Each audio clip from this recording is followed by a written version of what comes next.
Hello, and welcome back to Three Princesses in a Muggle World. Although this week we are down to just two princesses. Our normal intro host, Jenny, is unable to join us, but you have me, Casey, joined by my wonderful friend and co host. Hey everyone, it's Amber. And we've got kind of a fun show, I think. Amber, you want to tell them what we're doing tonight? We're gonna do another Q&A, so we're just gonna have some fun answering different questions about some of our favorite things to do with the different fandoms, some of our dislikes even, and then some just random miscellaneous stuff that, is just gonna be kind of fun.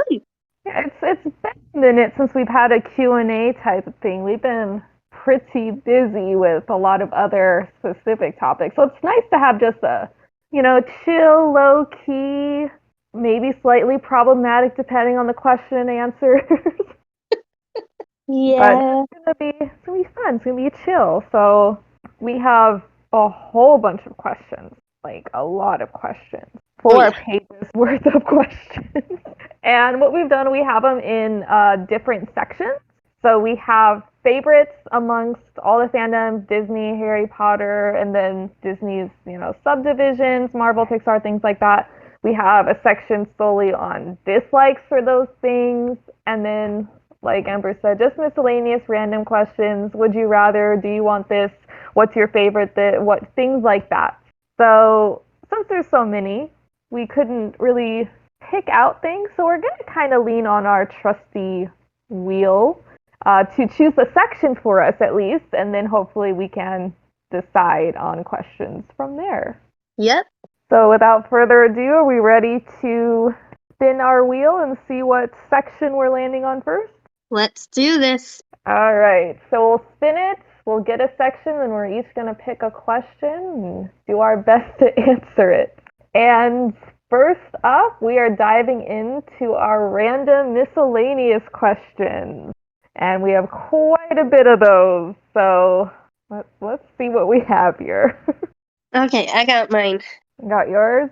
All right, go ahead and go first. Yeah. I know I'm not choosing yours. So, do you like seeing sequels to Disney movies, or would you prefer seeing like original movies, like coming up with newer ideas? I think it really depends on what the original movie is and if it's tied up well enough because there's some I definitely think did not need as many sequels. Like Toy Story, I don't think we needed 5 sequels to it or 6, however many they have. 2 was good, and but it didn't need to happen. I was okay with it just to be, original. I kind of lean towards I'd rather see original ideas come to play. Like there's so many things they could focus on. There's so many, and I know they are doing it now with some of them, but there are so many opportunities for villain backstories they could do. Like I'm still waiting on an Ursula backstory, and I've mentioned that before. Yeah. I feel like they could focus on that than trying to do all these sequels for Cars and Toy Story and Frozen and things like that. I think they could definitely focus on newer ideas. What do you think? I'm in agreement in a sense. You actually kind of stole what I was going to use as my little example as well. I feel like Toy Story, the first three movies, that's all we needed. And although I am kind of excited about the Buzz Lightyear movie, it does look like it has potential and is actually gonna be good. As well as I heard a theory on TikTok today that actually, like, I was like, I like this theory. And that was that Buzz Lightyear, the movie is being played as like the origin story for Buzz. But a lot of the like technology and different things like that, that timeline does not quite add up right for when Buzz became an action figure. And so instead, this person theorized that it is actually Andy decided when he went off to college that actually what he wanted to go to college for was to get into movies and directing and different things like that, so that he could bring a lot of his like things to his imagination stuff to life, because we know from watching Toy Story, Andy has an amazing imagination. And so this person theorized that it is actually Andy's first movie based off of an imaginary play scenario that he had imagined as a child. And I'm like, ooh, I like this theory. And so, with that theory in mind, I'm even more excited for Buzz. But I do agree that, sometimes I feel like there could be a little bit more original. And I do wish for some original. And some sequels also just aren't all that great, like Toy Story 4. I love Yeah. Toy Story, but the fourth movie just, nope, I'm good. Yeah, and like I couldn't even. I don't think I've watched Toy Story 4 because it's just so much. And I was looking through there. There's so many Toy Story. There's shorts. There's all that stuff, and you could have taken that energy and put it somewhere else instead of trying to ride the wave of the Toy Story name. To me, like once you get to sequel 6, it almost feels like a money grab. It's like the Yeah. safe option. Yeah. Like I said, I loved 3. I loved how it ended. I don't think we needed to keep going. Like, it was a fantastic ending the way it ended in 3. And it could just been left at that.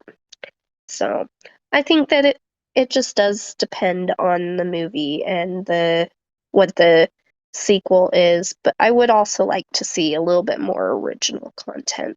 Yeah. And not even necessarily in some aspects original. Like I love the villain backstories like you mentioned. And so while yes, that's not like true original, because those villains have been around, and so in a sense I guess you could say it was like a prequel or a sequel or whatever you might want to call it. But either way, it's a little more original than doing an official sequel of like Toy Story or Cars or Frozen. Yeah. So, All right, ready for my question? go for it. All right, I'm gonna go into the Harry Potter fandom for this one, since you just heard of Disney. Would you rather be a werewolf like Remus Lupin or a ghost like nearly headless Nick? Now, to me, this one is easy, but what do you think, Amber? For me, I would say Ghost, because at the very least I would be in control of who I was, in a sense. Like, and that because with werewolves, you lose your sense of control for that at time. And I don't know that I would want to lose my sense of control. I know that there's the potion and stuff that will help with that, but you still have to be careful. You still can't be around people. You still are going to change, but and so I feel like being a ghost, just I would rather be a ghost. I understand your logic, but the one killer for me, ghosts can't eat food. So it's an instant no. So I'm gonna take Laurel. I mean, as women, we're already familiar with losing control one time a month. Mm-hmm. I don't think I could handle not being able to ever eat again. You know, Yeah. chocolate, ice cream, donuts. I can't give that up. Plus, and this kind of gets into the more sad parts of being a ghost, having to watch people you care about get older and then eventually die, and then you're just left wandering alone. That to me is a harsh existence. And I I don't know if it ever says it in the books or anything. I think though, from just kind of at least how the conversation went with Harry and Nearly Headless Nick after Sirius died, it really seems like once you choose to stay behind and be a ghost, that's it. You missed your opportunity to move on to whatever's next. And to me, that's a harsh reality. I don't know if I could handle that, being the same, staying static while everyone else around me changes and moves on, and eventually everyone I love is gone. Yeah. It I don't think I would like to honestly be either one. Like, ultimately I would not like to be either one. But I do still think I stand by what I said with I would prefer to be a ghost, as hard Fair. as it would be. And but ultimately I would be happy if I was just neither one of them. I agree, but anyway, let's see what category our next set of questions is coming from. All right, we're doing favorites. So, favorites what from Disney or Harry Potter? Do you want to go first? All right, this is kind of an easy cop out one because it's definitely been talked about before, but that's okay. So let's do a favorite Marvel villain. Amber, you want to tell us what your favorite villain is? Well, so for me, my struggle is most of the Marvel movies I've actually only seen once. A few of them I've seen twice, and I just haven't really fallen in love with any of the villains like I have with Disney, other than the more I see him in stuff, and a lot of people will also argue he is not a villain, but I'd have to go with Loki. Any reasoning? Just like I said, the more I see him in stuff, the more I'm like, okay, I like you. As well as just like, I haven't seen him since Character Hugs came back, and I was really kind of bummed because I really wanted to do like a character hug with him. And especially get my daughter to hug him. My daughter cracks me up. And we ran into him at Avengers Campus back before Character Hugs came back. And so my daughter goes up because she wants to see him for whatever reason. And so we go up and she's talking to him and stuff. And he goes, "Am I your favorite Avenger?" And she goes, "Absolutely." And I'm like, "Girl, you've never seen the Avenger movies." Like, I thought, but then the best part was immediately following that, we then run into Thor, No, no. who asked her, "Am I your favorite?" And she goes, "Absolutely." Like, Oh, jeez. I was like, you're lucky that Loki didn't overhear you saying that, because I'm pretty sure that would start a fight between Loki and Thor right there and then.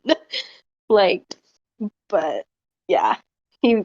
I don't remember exactly what all they said because they talked for quite a bit. But yeah, apparently Loki's also my daughter's favorite. So I absolutely love Loki. I think everyone knows this, especially after March Madness. But I'll go ahead and talk about another favorite villain of mine just for the sake of having a little bit of difference in there.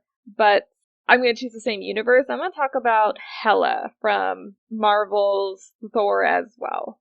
Hela is like Loki, but stronger, better in the sense of evilness. Because, yes, Loki does have his moments of bad, of being evil, but they're not, in my opinion, true evilness. It really more seems like he's throwing a big temper tantrum. He's very upset, he's very angry, but at his core, I don't think he's truly bad. He's truly evil. And we definitely see that, especially at the end with his redemption. Whereas Hela is just bad. She gives no cares. She is just like evil to the core, gives no whatever you want to call it, no craps. She just is, and I love her for that. She is a fierce, strong female character that I absolutely love. yeah. Okay, so for my favorite question, let's go favorite Pixar duo. They can either be like a couple or like a best friend combination. I'm trying to think. Like, I can only really think of two at the top of my head, which would be, I think, probably what everyone would say. Sully and Mike Wazowski. But I don't know if they're necessarily my favorites. I mean, yeah, they're funny. They work together, but yeah, I'll just go with Sully and Mike. They do balance each other out, I think, pretty well, and they do work together pretty well. They are pretty iconic. Yeah, we'll just go with Mike and Sully for me. I do like Mike and Sully. And whenever I think Pixar duo, honestly, the first one that comes to my mind is is obviously Buzz and Woody. But after I think about it and I delve into Pixar and really go through it, I actually think my favorite duo is probably Russell and crap. What's his name now? The old guy from Up. Old man. I don't know his name. Give me a second. My mind just went like totally blank. Carl. Carl. That's his name. Carl? Yeah, Carl. Huh. Carl. But also along that same lines, if you want to take it more of a couple situation, it is definitely Carl and Ellie. Like, without fail, they are my probably favorite Pixar couple. Sweet. I think what gets me is, for me, it's so hard to remember what exactly is a Pixar movie. And I just know automatically, yes, Monsters Inc. is Pixar. That's the first one I always remember. And yes, Toy Story is, and yeah, Buzz and Woody are a good duo, kinda. Not really in the first one, but yeah. Well, they were enemies, then they became frenemies, and then they became best friends. That's how it always worked. Sometimes. All right. Any other thoughts on duos, or shall we spin the wheel? Don't we just have dislikes left? I mean, if we want to go there, but we could always spin again, and maybe we'll get another miscellaneous. Yeah, go for it. I was just keeping everything on the wheel as options. Yeah, let's go for it. All right, the wheel tells us random miscellaneous again. Okay. Would you rather have a 101 Dalmatians or a monster like Mike Wazowski as a friend? 101 Dalmatians, instantly. That that honestly is like my dream. I would love to retire one day, buy a big piece of land, and just take in a bunch of rescues. You know, like seniors that no one wants anymore, dogs with health issues that people don't want to take care of. I kind of want to just have like a sanctuary for all these unwanted pets where they can come and be loved in their final years. So I would love the 101 Dalmatians scenario. I do not want a back-talking, puny little green glob in my room. I want the dogs. So, speaking of rescues and all that, I don't know if you saw it, but I think it's on Hulu if you have Hulu. There was actually a dog competition, but it was instead of your normal dog competition where it's the purebreds and all that, it was actually specifically rescues. And they they had categories like best couch potato, best belly rub, best at playing fetch, um, best underbite, I have best not, but snorer. now I need to go watch it. Yeah, it was really kind of funny and cute, and I was like, I love this. So I have to go watch it, even though I have my own snoring couch potatoes literally right next to me. I love to go see. yeah, but So, which one are you choosing, Amber? I would probably also choose the 101 Dalmatians as long as it was I had a huge plot of land that they just all ran around and only would occasionally be inside the house. 'Cause I don't think I could handle 101 dogs running around my house at one time. See, And they'll play outside all day long, and then they come and jump in the bed at night to sleep. You need like one of those Alaskan king size beds. is it Alaskan King or is it California King? Both. There is a California king, but they also have, I think there's Texas size, which is way bigger. There's Alaskans. They actually have different sizes that go bigger than just California king. California King's the biggest I'd ever heard of, but good to know there's bigger sizes. That's, I think, the biggest standard size that you can go into the store and buy. But yeah, you can special order way bigger beds than that. Interesting. Good to know. hmm What's your miscellaneous question for us? Would you rather fight a Basilisk or a Dementor? Neither?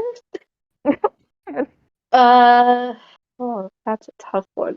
I'm Are you a witch or not? a witch, but I still don't want to fight a Dementor or a Basilisk. You have a wand. Just make a Patronus. No, but I still don't want to have to do it. I Hey, guess I would probably say Dementor, because at if you least I could do the Patronus charm. But if you got a wand, Dementor all the way. You just make a Patronus and it's gone. There's not much you can do for a basilisk except I don't know, conjure up a rooster. no, you just show that you're loyal to Dumbledore, and then Fox will come.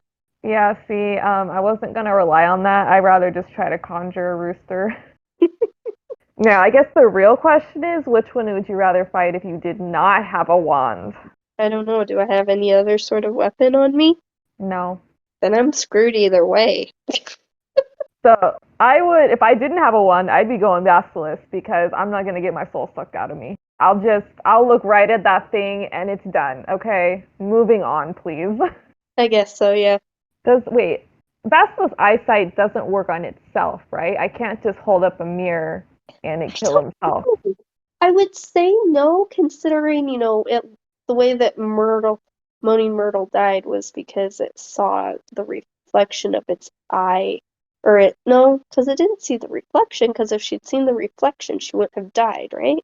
Yeah, Mrs. Norris saw the reflection, and Yeah. then Colin Creevy saw it in his camera, and then I can't remember that other kid's name. He's not an important character. Saw him through Nearly Headless Nick, but Moaning Myrtle saw it directly on. Yeah. But I feel like it probably saw its reflection plenty of times in the bathroom, because that's where the entrance to the chamber was. True. I was just curious if I could hold up a mirror and then win, Yeah. but Okay. anyway, Moving on. whatever. It's fine. Okay. The random thoughts that come to our minds, right? I mean, they're decent questions, and at least like I got rid of my other random thought of talking about how the basilisk exists in the first place when they didn't have plumbing, but it's fine. It's fine. All right, least favorite. So let's talk about our dislikes on things. Do I want to be problematic? Sure. Oh, you get to go first this time, I think, right? No, I went first just barely. Oh, okay. All right, least favorite Harry Potter movie. I think I'd have to go with Goblet of Fire, and my reason being not because it's a bad movie. Like, I feel like it was a great movie, but I do feel like, especially with the final task, they left way too much out. Because all we see in this maze is like nothing other than wind and the occasional plant that like comes out and gets at you, versus in the book we have the Sphinx, we have the Dementors, we have some of the giant spiders, we have, I don't remember what else, but I feel like there's quite a bit more, and that they had to face, making this maze even more terrifying. And I feel like, yes, I get it's a movie, they had to cut stuff out, but I feel like they still could have incorporated at least one of those terrifying things, make the maze seem a little bit scarier. That's fair. Yeah, I can see where you're coming from. I think this was kind of Goblet of Fire was kind of the start of directors just doing whatever they wanted and not reading the source material. But Yeah. I think for me, I have to go with, and maybe this is just because I haven't rewatched it yet because they just took it off the streaming platform I was watching it. I have to go find it somewhere else. But if memory serves from a couple of years ago, it was Deathly Hallows Part 1 for me, just because how long and drawn out it was. And that's also why Deathly Hallows isn't my favorite book, because the beginning is so long and drawn out. I feel like it could be condensed, but that's also going back into the writing. But I kind of feel like at this moment, I can't say Goblet of Fire because I do really like Goblet of Fire as a movie. Yes, it does not do true to the book, but I do like it as a movie. I feel like I have to say Deathly Hallows Part 1. Well, like I said, I feel like if you take it just as the movie and not compare it to the book at all, I agree. It's a great movie. And that, but I do feel like, for me, there was so much that they missed out on, Yeah. and that they could have incorporated at least some of it into the movie. And I get that as part of it, they had to cut back, but just at the very least in the final task, they could have done something to make the maze seem a little more terrifying and a little more hard. Because this was supposed to be the final task. It was supposed to be the hardest task of them all. And other than the fact that there was a portkey that took him to face Voldemort, which was not supposed to be part of the task, there wasn't really much that was that terrifying when you compare it Yeah. to Dragon and like the Grindylow and Mermaids. And I'm just like, I feel like we put way too much effort in making 1 and 2 seem all fantastic, like the tasks, and the third final task that's supposed to be the hardest and scariest of all, we just kind of made it there because it had to be there to then take them to face off with Voldemort. And I'm just like, Yeah, they did kind of cheap out on it because all we got then was just them running scared around a maze. mm-hmm. We didn't get to see Harry show his intelligence. 'Cause I think that was kind of a telling of how smart Harry is, trying to figure out that riddle from the Sphinx. Yeah. And we just get to him as more just, oh my goodness, what's going on? I have no idea how to do anything, rather than he was actually competent. I think he did kind of prove himself as a champion throughout the task. Like, yeah, he had a lot of help throughout it, but he also figured things out on his own. And I feel like we did lose that in the movie. Yeah. But also, I think I shared this on a previous episode, but all I remember from my first time watching Goblet of Fire is I watched Goblet of Fire at the movie theater. I want to say it was with Jenny and possibly with you, but I don't remember for sure. But I know I'd just seen it at the movie theater. And then I made the mistake of going home and watching Chamber of Secrets, and I fell asleep while watching Chamber of Secrets, and I had a dream of being chased by the Basilisk through the maze. Oh no. So, want to talk about making the maze terrifying? Throw a Basilisk into the mix. Yeah. That would have been interesting. And you know what? Hagrid probably would have thought about it too. How could I make this real scary? I saw this meme. I think I shared it with you and Jenny in the group text, but it was like, I want Hagrid to do a TV series as if he was Steve Irwin, but with magical creatures. And here we have a baby, Hungarian horntail.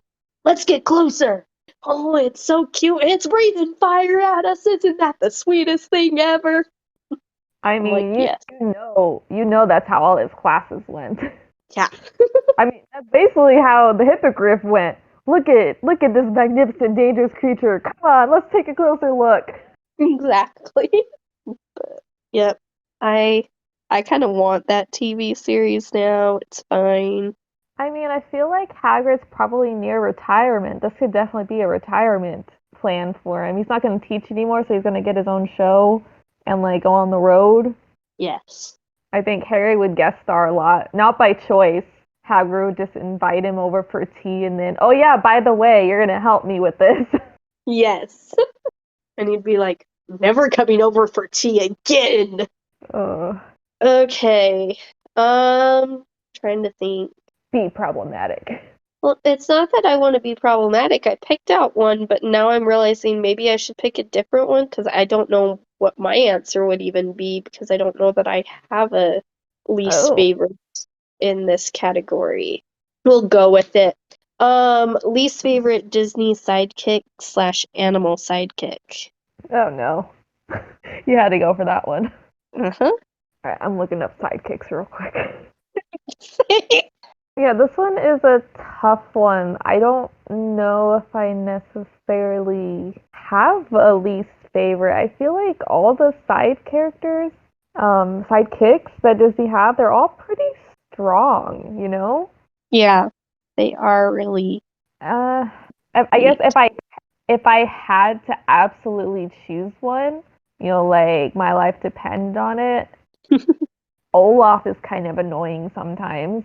We can't be friends anymore. I said if I have to choose. I mean, Mushu can also get a little annoying at times. Sometimes he crosses that boundary. We definitely can't be friends anymore. I love Mushu, but there's a boundary sometimes. There's a line. Sometimes it's too much. Dishonor on you, dishonor on your cow, dishonor on your whole family. I mean, like, if we're putting them side by side, I would say Olaf is more annoying than Mushu, but. Well, that's probably like my favorite. Alright then, who's your least favorite? So after Googling ones, I did come up with who probably my least favorite is, and that is probably Gurgi, who is from the Black Cauldron. Oh, He okay. kind of reminds me of like he honestly kind of reminds me of like Gollum, but he apparently people think he's cute. I don't know that I would go as far as saying he's cute, but he just kind of gives me Gollum vibes, so he's probably my least favorite. Okay. I'm not familiar with them, but. Yeah, the only reason why I'm as familiar as I am with him is because recently me and my daughter we came home from when my husband and I came home from doing a movie night and we were, well, I shouldn't say came home. We came to my mother-in-law's house because it was while we were visiting my mother-in-law, and she had been watching Minnie Mouse Boutique or Bowtunes or whatever it's called, and she in during that they watched during one of the episodes they had a scary movie night and so we got home and she informed us that she wanted to watch a scary movie, and so I was sitting there trying to figure out what might be classified as scary to a toddler but not actually be a true scary movie type thing, and ended up settling on the Black Cauldron, which she ended up falling asleep during. But when we asked her about it the next day, she said it was oh so scary, but she loved it. So, that's the only reason why I've even seen it recently. And by recent, that was actually probably about a year ago. So, yeah, Gurgi, he's annoying. I'll take your word for it. Okay, so we've asked a lot of random questions tonight. We want to know your guys' answers to these random questions. Also, if you guys enjoy these Q&As, give us some more questions. Like we've already said, we have a fairly long list, but we're more than happy to add questions to that list. And so maybe your question might be featured on our next Q&A. And yeah. Until next time, guys. Bye. Bye.